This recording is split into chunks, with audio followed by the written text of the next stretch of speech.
ಮಹಿಳೆಯರಿಗೆ ಶಕ್ತಿ ತುಂಬುವಂತಹ ಪ್ರಧಾನಿ ನರೇಂದ್ರ ಮೋದಿಯವರ ಕನಸು ನುಚ್ಚುನೂರಾಗಿದೆ. ನಾರಿ ಶಕ್ತಿ ಮಹಿಳಾ ಮೀಸಲಾತಿ ಮಸೂದೆಗೆ ಲೋಕಸಭೆಯಲ್ಲಿ ಸೋಲಾಗಿದೆ. ಎನ್ಡಿಎಗೆ 2/3 ಬಹುಮತ ಲಭ್ಯವಾಗಿಲ್ಲ.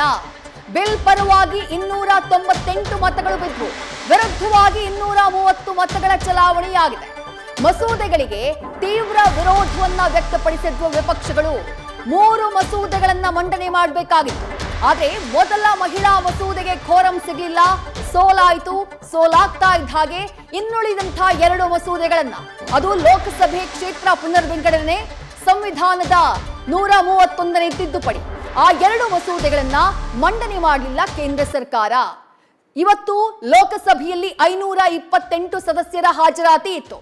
352 ಸದಸ್ಯರು ಈ ಬಿಲ್ನ ಪರವಾಗಿ, ನಾರಿ ಶಕ್ತಿ ಬಿಲ್ನ ಪರವಾಗಿ ಮತವನ್ನ ಹಾಕಿದ್ದಿದ್ರೆ ನಾರಿ ಶಕ್ತಿ ಬಿಲ್ ಅಂದ್ರೆ ಲೋಕಸಭೆಯಲ್ಲಿ 33% ಮಹಿಳಾ ಮೀಸಲಾತಿಯ ಐತಿಹಾಸಿಕ ಬಿಲ್ ಪಾಸ್ ಆಗ್ತಾ ಇತ್ತು.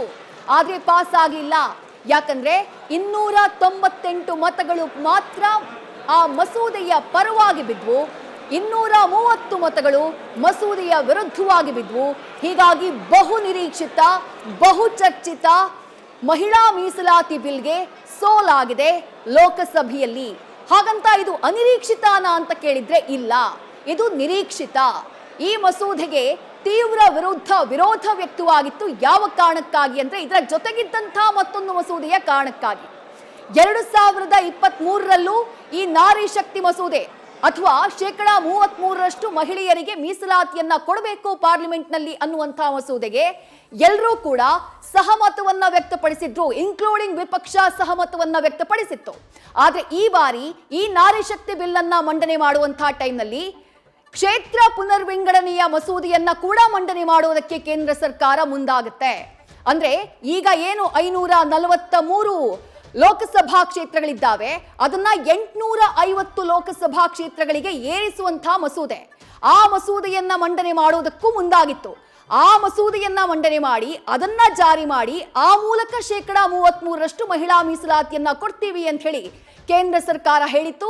ಆ ಕಾರಣಕ್ಕಾಗಿ ಈ ಮಸೂದೆಗೆ ತೀವ್ರ ವಿರೋಧ ವ್ಯಕ್ತವಾಗುತ್ತೆ. ಮತ್ತಷ್ಟು ಲೈವ್ ಅಪ್ಡೇಟ್ಸ್ ನಮ್ಮ ಪ್ರತಿನಿಧಿ ಚನ್ನಮೋಹನ್ ನೀಡ್ತಾ ಹೋಗ್ತಾರೆ. ಚನ್ನಮೋಹನ್, ಅನಿರೀಕ್ಷಿತಾನ ಅಂತ ಕೇಳಿದ್ರೆ ಕೇಂದ್ರ ಸರ್ಕಾರ ಐತಿಹಾಸಿಕ ಮಸೂದೆ ಅಂತ ಬಣ್ಣಿಸಿತ್ತು.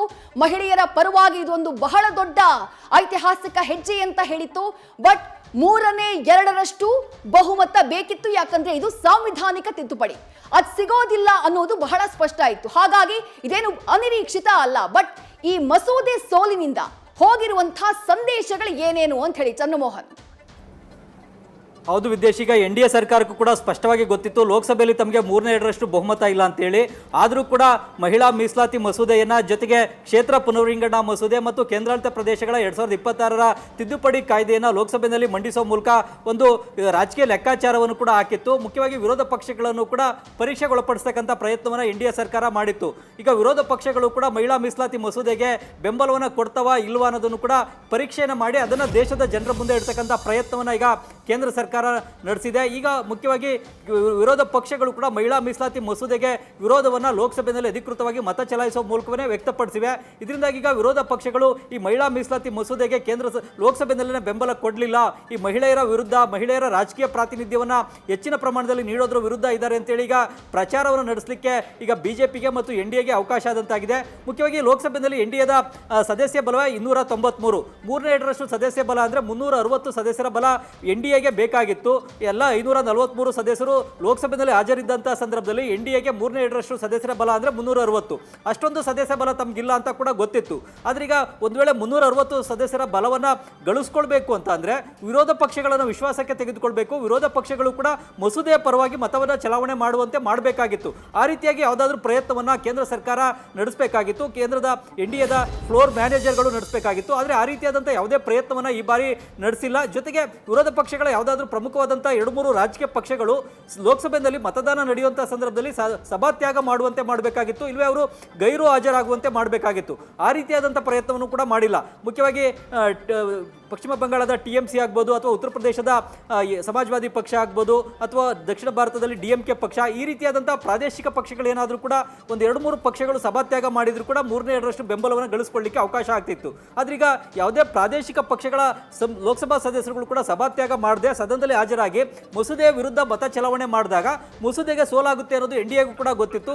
ಆದ್ರೂ ಕೂಡ ಒಂದು ರಾಜಕೀಯ ರಿಸ್ಕ್ ಅನ್ನ ತೆಗೆದುಕೊಂಡೇ ಮಸೂದೆಯನ್ನು ಮಂಡಿಸಿ ಅಂಗೀಕರಿಸಿಕೊಳ್ತಕ್ಕಂಥ ಪ್ರಯತ್ನವನ್ನ NDA ನಡೆಸಿ ಈಗ ವಿಫಲವಾಗಿದೆ. ವಿದ್ಯಾಶ್ರೀ, ಥ್ಯಾಂಕ್ ಯು ಚಂದ್ರಮೋಹನ್ ತಮ್ಮೆಲ್ಲ ಡೀಟೇಲ್ಸ್ಗೆ. ನ್ಯೂಸ್ ಫಸ್ಟ್ ನಿರ್ಭೀತಿಯಿಂದ ನಿಮ್ಮ ಪರವಾಗಿ.